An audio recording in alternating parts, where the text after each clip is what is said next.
Hello everyone. तो आज हम आपके अपने इंग्लिश बाबा चैनल में पढ़ने वाले हैं CBSE class 10 biology chapter 1 life process का थर्ड पार्ट। और जिन्होंने अब तक 2 पार्ट नहीं पढ़े हैं पिछले, वो पढ़ लेना। तो ट्रांसपोर्टेशन के लिए मैं आपको सबसे पहले, जैसा कि आपको यहाँ कुछ फिगर्स दिख रहे होंगे, आपको कहीं जाना होता है तो आप कार, बस, ट्रेन, प्लेन, ठीक है, स्कूटर, इन सब का यूज़ करते हो।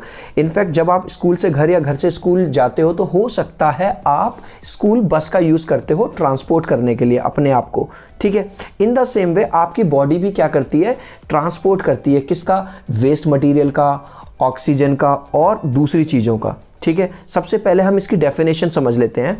The process of transferring food, oxygen and waste from one body part to other is called transportation.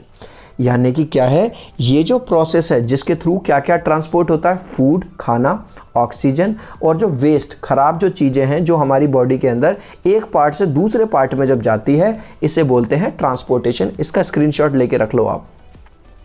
अब बात करते हैं कि भैया ये जो टास्क है ट्रांसपोर्टेशन वाला, ये करता कौन है? ये काम आपकी बॉडी में करता है ब्लड। जैसे कि जब आप स्कूल से घर या घर से स्कूल में आ रहे थे तो वो काम कौन कर रही थी? वो आपकी स्कूल वाली बस कर रही थी। तो ये जो ट्रांसपोर्टेशन वाला काम है, याद रहेगा आपको, ये कौन करता है? ब्लड। अब ब्लड के अंदर क्या होता है? एक फ्लूइड होता है, प्लाज्मा, जो इस पर्टिकुलरली इस टास्क को करता है। जैसे आपकी जो बस है जो आपको घर से स्कूल या स्कूल से घर छोड़ती है, वो उसमें जो ड्राइवर होता है वो काम करता है, एक्चुअली वो बस चलाता है। इसी तरह से ये जो फ्लूइड है जिसे प्लाज्मा कहते हैं, वो काम करता है। अब जो WBC है और RBC, WBC मतलब वाइट ब्लड सेल्स और रेड ब्लड सेल्स, ये क्या करती हैं? ये ट्रांसपोर्ट करती हैं ऑक्सीजन को। इतनी बात क्लियर है? अब आप कहोगे सर ट्रांसपोर्टेशन हमें पढ़ा रहे हो अचानक से, ये आपने कौन सा डायग्राम दिखा दिया हमें? देखो यार, आपने अपने घर में इस तरह की कोई मोटर देखी होगी जिसकी वजह से जो पानी है वो ऊपर चढ़ के यहाँ पे जाता है इन टंकियों में। अब मेरा आपसे एक सवाल है, वो ये, अगर ये मोटर ना हो आपके घर में तो क्या वो जो पानी है इन पाइप्स के थ्रू, क्या वो इनमें जा पाएगा? अब आप कहोगे नहीं जा पाएगा, बिल्कुल। ऐसे ही हमारी बॉडी के अंदर जो हार्ट है वो किस काम को करता है? वो पंपिंग का काम करता है। इस वाली बात को थोड़ा सा बाद में समझेंगे। यहाँ समझो, यहाँ मैंने एक प्लम्बर का डायग्राम दिया है। प्लम्बर का क्यों? जब आपके घर में कोई पानी से रिलेटेड कोई प्रॉब्लम हो जाती है, कोई वाटर लीक करने लग जाता है, तो आप प्लम्बर को बुलाते हो और वो आके उस प्रॉब्लम को फिक्स करके जाते हैं, यानी सही करके जाते हैं। अब ऐसे ही यहाँ जो मैंने ये दिखाई हुई है मोटर जो पंपिंग का काम करती है, वो काम आपकी बॉडी में करता है हार्ट। अगर हार्ट नहीं होगा तो ब्लड जो है वो पंप नहीं होगा। दूसरा, मैंने दूसरे डायग्राम में आपको दिखा रखे थे कुछ पाइप्स। अगर ये पाइप नहीं होंगे तो वो जो पानी है वो फ्लो किसके अंदर करेगा? ऐसे ही हार्ट ने अगर अपना काम कर दिया, लेकिन उसके लिए हमें कुछ पाइप चाहिए। अब बॉडी के अंदर इस तरह के पाइप नहीं है, लेकिन बॉडी के अंदर क्या है? ब्लड वेसल्स हैं, छोटी छोटी ब्लड वेसल्स हैं, जिन्हें हम आर्टरीज बोलते हैं, वेन्स बोलते हैं, कैपिलरीज बोलते हैं। इसके अलावा हमने जब प्रॉब्लम हुई थी हमारे घर में तो हमने किसको बुलाया था? हमने बुलाया था प्लम्बर को। ऐसे ही हमारी बॉडी के अंदर जब कोई लीक, मतलब जब कोई हमें इंजरी हो जाती है और ब्लड फ्लो करने लगता है, तो वहाँ पे क्या होता है? प्लेटलेट्स आ जाती हैं और वो एक थक्का लगा देती हैं, क्लॉट, जिसे हम क्लॉटिंग बोलते हैं, ठीक है। अब हम आगे पढ़ेंगे कि जो 3 चीज़ें हैं वो मेन चीज़ें क्या हैं ट्रांसपोर्टेशन के लिए ह्यूमंस में? वो है अ पंपिंग ऑर्गन, हार्ट, आपको दिखाई दे रहा होगा हार्ट। दूसरा है नेटवर्क ऑफ ट्यूब्स, आपको दिखाई दे रही होंगी ये ब्लड वेसल्स। और तीसरा है हमारा रिपेयरिंग सिस्टम, प्लेटलेट्स, जिसके बारे में मैंने आपको बता दिया। अब हम बढ़ रहे हैं कि भैया हार्ट आखिर है क्या? एक चीज़ और ध्यान रखना, कुछ लोग ना इसे पढ़ते हैं हर्ट। यार ये हर्ट नहीं होता, ये होता है हार्ट, ठीक है। अब human heart is a muscular pumping organ, ठीक है। मस्कुलर पंपिंग ऑर्गन क्या है? ह्यूमन हार्ट है, which is as big as your fist. आपकी जो हाथ की जो मुट्ठी होती है उसके बराबर का होता है। देखो कुछ कुछ लग भी रहा है उसके जैसा। अब जो हार्ट है आपका, उसके अंदर 4 चैम्बर्स होते हैं और इन 4 चैम्बर्स का काम क्या होता है कि ये ब्लड को आपस में मिक्स नहीं होने देते, खराब ब्लड को अच्छे वाले ब्लड के साथ मिक्स नहीं होने देते। अब तुम कहोगे सर खराब ब्लड? जी हाँ, खराब ब्लड से मेरा मतलब है deoxygenated blood, the blood which contains very less amount of oxygen and more amount of carbon dioxide.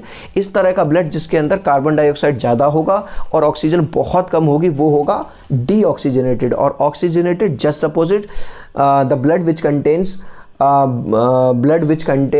which has more amount of oxygen in it and less amount of carbon dioxide, जिसके अंदर ज़्यादा amount में क्या होगा? Oxygen होगा, वो है oxygenated blood. अब हम बात करेंगे हमारे ब्लड के अंदर 4 चैम्बर्स होते हैं, राइट आर्ट्रियम और लेफ्ट आर्ट्रियम, राइट वेंट्रिकल और लेफ्ट वेंट्रिकल। जैसे आपके घरों में अंदर बेडरूम भी है, गेस्ट रूम भी है, किचन भी है, वॉशरूम भी है, ड्राइंग रूम भी है, ऐसे यहाँ पे भी चैम्बर्स हैं। अब जो ह्यूमन हार्ट क्या करता है, वो ट्रांसपोर्ट करता है ऑक्सीजनेटेड और डीऑक्सीजनेटेड दोनों तरह के ब्लड को ट्रांसपोर्ट करता है, दोनों तरह का ब्लड का, और मेक श्योर करता है कि ये दोनों तरह के जो ब्लड हैं वो आपस में क्या ना हो, मिक्स ना हो। ठीक है, इसके बारे में हमने बता दिया। ये चारों चैम्बर जो हैं, right ventricle, left ventricle, right atrium, left atrium. अब हम इस प्रोसेस को कि बॉडी के अंदर ये जो सर्कुलेशन ऑफ ब्लड है वो होता कैसे है, इसे हम समझेंगे एक चार्ट के फॉर्म से। तो अब हम समझते हैं इस चार्ट के थ्रू जो ब्लड सर्कुलेशन है वो बॉडी के अंदर होता कैसे। सबसे ऊपर देखो 1 लिखा हुआ है राइट साइड में यहाँ पे, और लंग्स लिखा हुआ है। ठीक है, लंग्स से क्या हुआ, जो ऑक्सीजनेटेड ब्लड है, यानी कि अच्छा ब्लड जिसमें ऑक्सीजन की मात्रा ज़्यादा है, amount of oxygen is more, वो आता है लंग से और पल्मोनरी वेन से होते हुए लेफ्ट आर्ट्रियम में आ जाता है। ठीक है, लेफ्ट आर्ट्रियम से लेफ्ट वेंट्रिकल, मैंने अभी बताया था 4 चैम्बर्स हैं, उन्हीं में से दो जो पार्ट हैं, लेफ्ट एट्रियम और लेफ्ट वेंट्रिकल। अब लेफ्ट वेंट्रिकल से आयोटा के जरिए ऑक्सीजनेटेड ब्लड जो है वो बॉडी ऑर्गन्स को पहुंच जाता है। अब मेरी बात क्लियर हो रही है आपको या नहीं हो रही? भाई हमारे बॉडी ऑर्गन्स में अच्छा ब्लड पहुंचना चाहिए या खराब? आप कहोगे सर अच्छा ब्लड पहुंचना चाहिए, तो ऑक्सीजनेटेड ब्लड लंग से इस तरह से होता हुआ बॉडी ऑर्गन्स में आ गया। अब बॉडी ऑर्गन्स ने क्या किया, जो ऑक्सीजन थी या जो अच्छी चीज थी वो तो क्या कर ली, एब्जॉर्ब कर ली, और फिर से जो खराब ब्लड था, डीऑक्सीजनेटेड ब्लड था, वो वेना केवा के जरिए, यहाँ देखो लिखा हुआ है वेना केवा के जरिए राइट आर्ट्रियम में भेज दिया, और राइट आर्ट्रियम ने भेज दिया राइट वेंट्रिकल में, और राइट वेंट्रिकल से ये पल्मोनरी आर्टरी से होता हुआ दोबारा से लंग्स में पहुंचता है, जहां पे लंग्स में दोबारा से वो फिल्ट्रेशन वाला काम चलेगा, यानी कि लंग्स क्या करेगा, और कार्बन डाइऑक्साइड को हटाएगा और फिर से जो बढ़िया ऑक्सीजनेटेड ब्लड है वो आगे भेजेगा। इतनी बात क्लियर हो गई। इस तरह से ये जो सर्कुलेशन है हमारी बॉडी के अंदर चलता रहता है, और कब तक चलता रहता है ये, जब तक हमारी डेथ नहीं हो जाती, जब तक हम जिंदा रहते हैं तब तक चलते हैं। एक और बात आप समझना, आपने देखा होगा ये जो रेड पोर्शन है, ये रेड के अंदर जो है ये हार्ट है। मैंने बताया था अभी 4 पोर्शन है, 4 चैम्बर्स हैं। इसका मतलब ये है आपके हार्ट के अंदर जो ब्लड है वो 2 बार फ्लो करता है, डबल टाइम्स। एक बार तो तब जब लेफ्ट आर्ट्रियम से लेफ्ट वेंट्रिकल में आया था, और एक बार तब जब बॉडी ऑर्गन से राइट आर्ट्रियम और फिर राइट वेंट्रिकल में गया, और इसे ही बोलते हैं डबल सर्कुलेशन ऑफ ब्लड। ठीक है, इन हार्ट। इतनी बात क्लियर हो गई है? हमने ब्लड का सर्कुलेशन तो पढ़ लिया, ठीक है, किस तरह से ट्रांसपोर्ट होता है। अब हम पढ़ेंगे नेटवर्क ऑफ ट्यूब्स के बारे में। मैंने शुरुआत में आपको बताया था जैसे घर के अंदर जो आपका पानी होता है तो वो पाइप के थ्रू जाता है बड़ी टंकी के अंदर, ऐसे ही बॉडी के अंदर जो छोटी छोटी कैपिलरीज होती हैं, ट्यूब्स होती हैं, उनके बारे में हम पढ़ेंगे। Arteries transport blood from heart to body organs and lungs. Arteries जो हैं वो क्या करती हैं, ट्रांसपोर्ट करती हैं ब्लड को, कहाँ से, हार्ट से लेके बॉडी ऑर्गन्स तक और लंग्स तक। इसका मतलब जब हार्ट से कोई चीज़ या जो ब्लड है वो बॉडी ऑर्गन्स को जा रहा है, तो ऑर्गन्स को कैसा ब्लड जाएगा, खराब तो जाएगा नहीं, अच्छा जाएगा, यानी ऑक्सीजनेटेड ब्लड जाएगा। ठीक है, इतनी बात क्लियर है?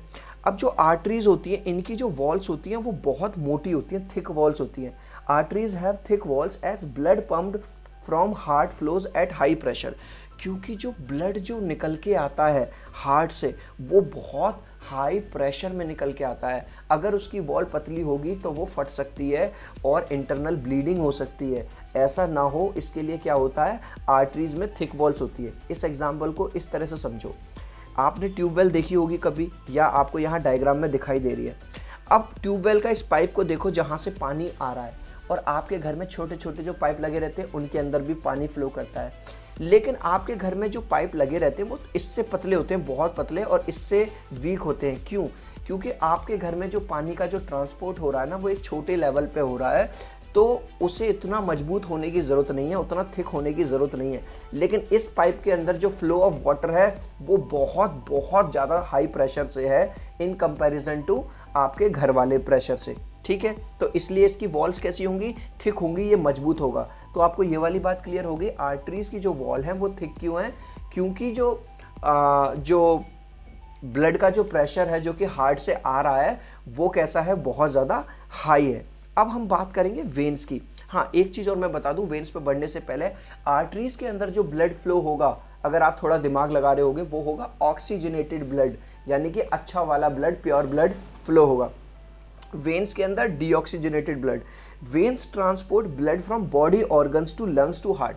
मैंने उस जो चार्ट में समझाया था भाई, बॉडी ऑर्गन्स ने क्या किया, अच्छा अच्छा ब्लड रख लिया, उसमें ऑक्सीजन एब्जॉर्ब कर ली, और फिर से जो खराब ब्लड है फिर से वो आगे की तरफ भेज दिया, ताकि वो लंग्स में दोबारा से जाए, दोबारा से फिल्टर होके और अच्छा ब्लड फिर से मिले। Veins transport blood from body organs and lungs to heart. ये क्या करती हैं, उल्टा करती हैं, बॉडी ऑर्गन से लंग्स और फिर हार्ट में जाता है। ठीक है, इतनी बात क्लियर है। लेकिन जो वेन्स हैं, इनकी जो वॉल होती है वो पतली होती हैं। Veins have thin walls as blood flows from body organs and lungs has low pressure. अब आपको दो तीन अंतर पता चल गए। नंबर 1, आर्टरीज के अंदर प्योर ब्लड फ्लो करेगा और वेन्स के अंदर डीऑक्सीजनेटेड यानी इम्प्योर। दूसरा, जो आर्टरीज की वॉल्स हैं वो कैसी हैं, थिक हैं, यहाँ पे आपको डायग्राम में दिख भी रही होगी थिक वॉल, और वेन की जो वॉल है वो कैसी है, वो थिन है, यानी कि पतली है। इतनी बात क्लियर हो गई है आपको। अब हम बात करेंगे रिपेयरिंग सिस्टम की। अब जैसा कि मैंने शुरुआत में एग्जांपल दिया था कि आपके घर में अगर पानी से रिलेटेड कोई प्रॉब्लम हो जाती है तो प्लम्बर को बुलाते हो, ऐसे ही आपकी बॉडी के अंदर कुछ प्लेटलेट्स होती हैं, यानी प्लेटलेट सेल्स होती हैं। इनका काम क्या है, blood has platelet cells which are responsible for repairing work in our body, जो हमारी बॉडी के रिपेयरिंग वर्क के लिए ज़रूरत पड़ती है, by forming clot at the point of injury. और जहाँ पे आपको चोट लगती है वो वहाँ पे क्लॉट बना देते हैं। अगर आपको कभी चोट लगी हो, साइकिल से गिरे हो, तो आपने देखा होगा कि वहाँ पे क्या हो जाता है, ये जो प्लेटलेट्स हैं वो आ जाते हैं और ब्लड का एक क्लॉटिंग यानी थक्का सा बन जाता है, जिसकी वजह से ब्लड निकलना बंद हो जाता है। Blood has a tissue named lymph. Blood के अंदर एक टिश्यू होता है लिम्फ नाम का, which carries fats from intestine back into the blood. जो एक फैट है, विच कैरीज फैट्स, जो इंटेस्टाइन से जो फैट है उसे कलेक्ट करके वापस से किस में ले जाता है, ब्लड में ले जाता है। और अब हम पढ़ेंगे ट्रांसपोर्टेशन इन प्लांट्स। अब हम बात करेंगे ट्रांसपोर्टेशन इन प्लांट्स। यार एक बात बताओ, जब ह्यूमन बींग्स लिविंग बींग है और प्लांट्स भी लिविंग बींग है, जैसे ह्यूमन बींग को फूड की ज़रूरत पड़ेगी तो फूड की ज़रूरत इन्हें भी पड़ेगी। तो फूड का जो डिस्ट्रीब्यूशन है, जिस तरह से ट्रांसपोर्टेशन ह्यूमंस में हो रहा है, तो कुछ ना कुछ सिस्टम की तो ज़रूरत प्लांट्स को भी है ना। Plants need nutrients like nitrogen and phosphorus. जैसे आप खाना खाते हो भाई, उन्हें भी न्यूट्रिएंट्स की ज़रूरत पड़ती है। They absorb it from soil through roots, है ना, हमें ये वाली बात पता ही है। जो प्लांट्स हैं वो न्यूट्रिएंट्स को, वाटर को, ये सब जो चीज़ें हैं सॉइल के थ्रू क्या करते हैं, उसे एब्जॉर्ब कर लेते हैं। जैसे आप मुंह से खाना खा तो लेते हो, अब क्या है, ये जो न्यूट्रिएंट्स हैं, जैसे हमारी बॉडी के हर पार्ट में पहुँचना ज़रूरी है, ऐसे ही प्लांट के भी हर पार्ट में पहुंचना जरूरी है। तो प्लांट में ये काम करता कौन है, उसके लिए देखो, who transport all these nutrients from root to the all the different parts of plant. कैसे आखिर ये सारी चीज़ें ट्रांसपोर्ट होती हैं, सोचने वाली बात है। देखो, जाइलम ट्रांसपोर्ट, एक ट्यूब होती है प्लांट के अंदर जिसे बोलते हैं जाइलम। इस तरह की ट्यूब है, देख रहे हो, जाइलम वेसल, ऊपर जा रहा है हर चीज़, नीचे उसने रूट वगैरह ने एब्जॉर्ब कर ली, अब वो ऊपर ले जा रही है। Tubes in plants stem that carry water from the roots to the leaves. अगर कोई जाइलम की डेफिनेशन पूछे आपसे तो या तो ये लिख लो या इसका स्क्रीनशॉट ले लो। एक ऐसी ट्यूब जो कि प्लांट स्टेम में होती है, जो कैरी करती है वाटर को रूट से लेके लीव्स तक, उसे कहते हैं जाइलम कहते हैं। और जाइलम का काम क्या है, जाइलम ट्रांसपोर्ट करता है वाटर को और मिनरल्स को, कहाँ से, रूट से लेके डिफरेंट पार्ट ऑफ प्लांट। इतनी बात क्लियर है। इसके अलावा एक और ट्यूब होती है प्लांट के अंदर जिसे बोलते हैं भाई फ्लोएम। देखो, राइट साइड में फ्लोएम है और लेफ्ट साइड में जाइलम है। जाइलम की बात हम कर चुके हैं। फ्लोएम क्या काम करता है, phloem carries the products required for photosynthesis. Photosynthesis एक जो प्रोसेस होता है प्लांट के अंदर, उसे पूरा करने के लिए जिन चीज़ों की ज़रूरत पड़ती है उसे कैरी करके कौन ले जाता है, फ्लोएम। कहाँ से, from leaves to the other parts of the plant, पत्तियों से लेके वो दूसरे पार्ट्स तक प्लांट्स के पहुंचाता है। तो इस तरह से जो ट्रांसपोर्टेशन है वो होता है किसके अंदर, प्लांट्स के अंदर। हमारा जो नेक्स्ट टॉपिक है वो है एक्सक्रीशन। एक्सक्रीशन को अगर मैं कॉमन लैंग्वेज में अगर बताऊं तो यार पॉटी करना, मतलब removal of waste from your body. ठीक है, अब टॉपिक्स जो हम कवर करेंगे, ह्यूमन एक्सक्रीटरी सिस्टम कवर करेंगे और एक्सक्रीशन इन प्लांट्स, जैसे अभी हमने ट्रांसपोर्टेशन ह्यूमंस में भी पढ़ा और प्लांट्स में भी पढ़ा, ये दोनों चीज़ों को हम कवर करेंगे। यहाँ पे देखो ये लड़के लड़कियाँ कुछ खा रहे हैं, जैसे आपने सुना होगा तेरा किया आगे आएगा, जैसी करनी वैसी भरनी, ऐसे ही जो तू खाएगा, अगर तू खाएगा तो तू जाएगा। समझ रहे हो? तो एक्सक्रीशन की यहाँ पे स्पेलिंग गलत हो गई है, EXCRETI कर लेना इसे, एक्सक्रीशन। ठीक है, अब एक्सक्रीशन की डेफिनेशन क्या है? The process of removal of nitrogenous waste. आपकी बॉडी के अंदर जो खराब चीज़ें बन रही है, नाइट्रोजीनस वेस्ट बन रहा है, उसे निकालने का जो प्रोसेस है, आपकी बॉडी जिस प्रोसेस के थ्रू उसे निकालती है उसे बोलते हैं एक्सक्रीशन। क्लियर है? इसका स्क्रीनशॉट लेके रख लो। अब ह्यूमन एक्सक्रीटरी सिस्टम में ये 4 चीज़ें मेन है। क्या क्या? पेयर ऑफ किडनीज है नंबर 1, देख लो भाई साहब किडनी कहाँ है, ये दिख रही है लाल लाल सी आपको, ये 2 किडनीज है। पेयर ऑफ यूरिटर्स, ये पाइप से दिख रहे हैं आपको 2, एक इधर है एक इस साइड है, ये यूरिटर है। यूरिनरी ब्लैडर, ये दिख रहा है भाई साहब, यूरिनरी ब्लैडर है। और चौथा क्या है आपका? यूरिथ्रा। यूरिथ्रा दिख रहा है भाई साहब? ओके, ठीक है, ये 4 चीज़ें। अब क्वेश्चन आता है कि भाई साहब यूरिन बनता कहाँ पर है? आंसर है urine is formed in kidneys. जो आपका जो यूरिन है वो किडनी के अंदर बनता है। ठीक है जी, इतनी बात क्लियर हो गई। Urine is stored in urinary bladder via ureters. बच्चा कह रहा समझ में नहीं आई इंग्लिश बाबा, क्या क्या कह दिया?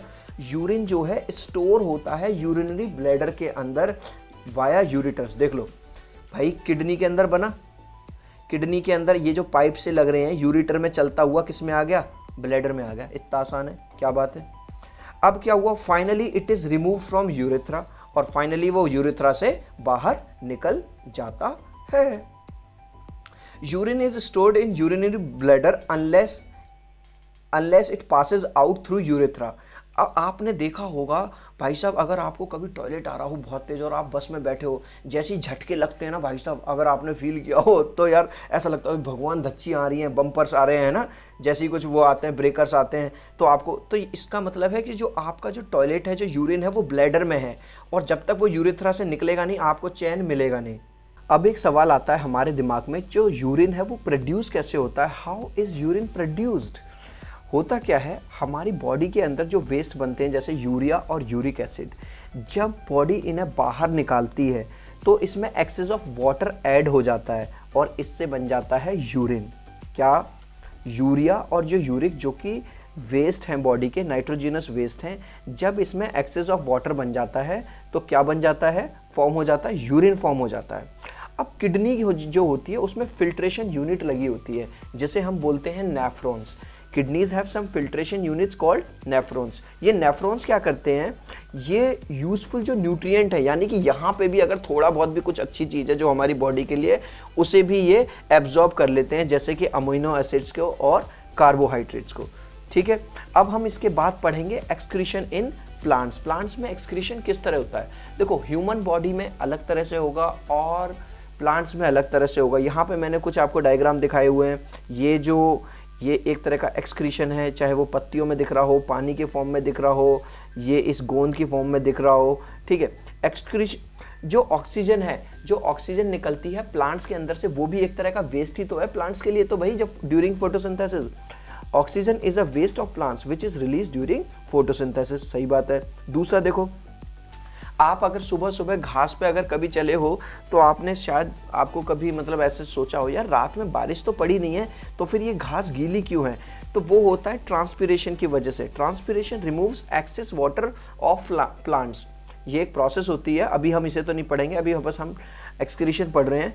तो उसकी वजह से, जो ट्रांसपिरेशन की वजह से जो एक्सेस ऑफ वाटर है वो भी निकल जाता है। आपने देखा होगा जो पत्तियां गिरी हुई होती हैं उसमें भी प्लांट अपने वेस्ट को निकाल देता है। Fallen leaves also contain plant waste. और यहाँ तक कि plant also release their waste in the soil near them. जैसे आप पॉटी जाते हो, उसी तरह से जो प्लांट्स है वो अपने वेस्ट को सॉइल के अंदर भी रिमूव कर देता है। Plant produce a variety of organic and inorganic waste substance as by product during metabolism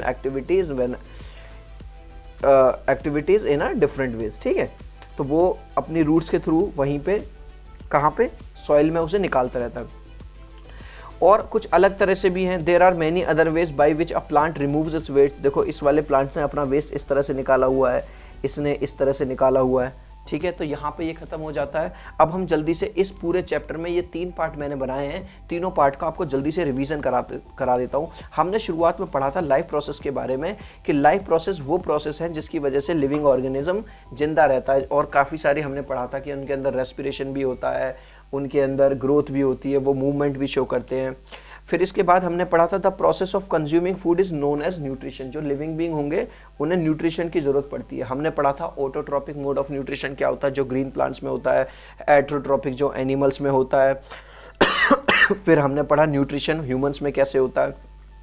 फिर उसके बाद हमने रेस्पिरेशन सिस्टम पढ़ा, रेस्पिरेशन पढ़ा, ह्यूमंस में भी पढ़ा और किस में पढ़ा, प्लांट्स में पढ़ा। जब हमने ह्यूमंस में पढ़ा था तो मैंने आपको बताया था कि ह्यूमंस के अंदर ये प्रोसेस शुरू होता है नोस्ट्रिल यानी नाक से, और जब मैंने आपको प्लांट्स के अंदर बताया था तो मैंने बताया था कि उसके अंदर स्टोमेटा बहुत इंपॉर्टेंट रोल प्ले करते हैं। ठीक है, उसके बाद हमने पढ़ा ट्रांसपोर्टेशन के बारे में, जिसमें हमने बताया कि हार्ट, ट्यूब और रिपेयरिंग सिस्टम, ये 3 मेन पार्ट हैं जो काम करते हैं ह्यूमन बॉडी के अंदर।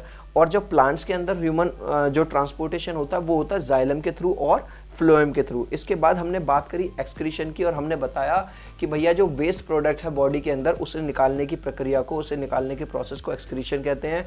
और हमने पढ़ा ह्यूमंस के अंदर भी और प्लांट्स के अंदर भी। आई होप कि मेरा जो तरीका था आप लोगों को प्यार से आराम से समझाने का तरीका जो है, थोड़ा सा फनी वे में भी, वो आपको शायद अच्छा लगा होगा। अगर आपको अच्छा लगा हो तो लाइक करना, कमेंट सेक्शन में मुझे ज़रूर बताना क्या आपको सेकंड चैप्टर का इंतजार रहेगा या नहीं, मुझे कमेंट सेक्शन में जरूर बताना। अगर इंग्लिश बाबा चैनल पर पहली बार आए हो तो यार सब्सक्राइब जरूर कर लेना, और अपने दोस्तों के साथ जरूर शेयर करना। और हमसे जुड़ने के लिए यानी इंग्लिश बाबा से जुड़ने के लिए 8059041145 80 590 411 45 पर आप मुझे व्हाट्सएप भी कर सकते हो या मुझे कॉल कर सकते हो। बाय।